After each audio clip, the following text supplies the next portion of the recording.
আসসালামু আলাইকুম। আমি ইনকিউবেটর থেকে বাচ্চা আনার সময় আরও কিছু ডিম দিয়ে আসছিলাম ইনকিউবেটরে, যাতে করে এই বাচ্চাগুলো বড় হতে থাকবে আর ওই ডিমগুলো ফুটে থাকবে। ডিম দেওয়ার পর থেকে আজ পর্যন্ত আমি একদিনও যাইনি। এর কারণ হলো, প্রথমবার যখন আমি ডিম ফোটাইছিলাম তখন 18 দিনে ওরা ডিমগুলো ফুটছিল। এই জন্য ভাবছিলাম ডিম ফোটার 2-1 দিন আগে আমি যাব।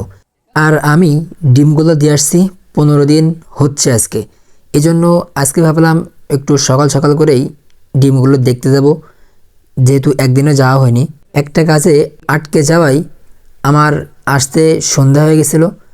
এখন মাগরিবের অনেক পর, আর এর ভিতরে ওদের যে খাবার দাবারগুলো আমি মাগরিবের আগেই পরিষ্কার করে ওদেরকে নতুন খাবার দিই, কিন্তু আজকে কোনো কাজই করা হয়নি। ওদেরকে খাবার দেওয়া, পাত্র পরিষ্কার করা, এমনকি চারিপাশে যে পর্দাগুলো আছে পর্দাগুলোও দেওয়া হয়নি। আর সাইডে দেওয়ার জন্য আমি যে পলিথিনগুলো লাগাইছিলাম ওই পলিথিনও দেওয়া হয়নি। মোট কথা আমি মাগরিবের আগে ওদের যে কাজগুলো করি আজকে কোনো কিছুই করা হয়নি। এই জন্য আমি তাড়াহুড়া করে সব কাজগুলো করার চেষ্টা করতেছিলাম। কেননা ছোটো যে খাবার পাত্র ছিল ওই খাবার পাত্র দেখলাম একদম খেয়ে ওরা পুরো সাফ করে ফেলছে। আর যেহেতু অনেক সময় খাবার পায়নি, এই জন্য ওদের অনেক খিদেও লেগে গেছে। আমি যখন ছোটোদের খাবার দিলাম তখন খাবার দেওয়ার সঙ্গে সঙ্গে ওরা চারিপাশে খাবার খাওয়ার জন্য মারামারি শুরু করে দিয়েছে। মানে অনেক সময় হয়তো বা খায়নি, এই জন্য অনেক খিদা লেগে গেছে, কেননা আমি অনেক সময় খাবার দিইনি। আর যেহেতু মাগরিবের আগে এই কাজগুলো কমপ্লিট করে রাখি, অন্য সময় তখন তেমন একটা খাবারের শর্ট পড়ে না। আর বড়দের খাবার সবসময় এক্সট্রাই থাকে, ওদের একটু বেশি করে দিয়ে যায়। যেহেতু আমার এই পাখিগুলা আপাতত ডিম পাড়তেছে, এই জন্য সবসময় ওদের বেশি বেশি খাবার, পানি, জল দিয়ে যায়। অন্য দিনের তুলনায় কোনো কিছুই করা হয়নি। এই জন্য যত তাড়াতাড়ি কাজ শেষ করার চেষ্টা করতেছিলাম, তা কেমন যেন মনে হচ্ছে আজকে আর কাজ শেষ হবে না। তো যাই হোক, আলহামদুলিল্লাহ কাজ শেষের দিকে আমি সব কিছু গোছাচ্ছিলাম।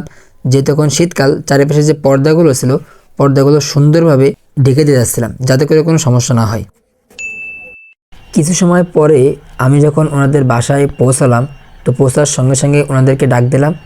যেহেতু ওনারা না আসলে আমি ইনকিউবেটারে কখনো হাত দিই না, যে কবারই গেছি না কেন সবসময় উনি যখন আসছে উনি এসে খোলার পরে আমি ডিমগুলো দেখি।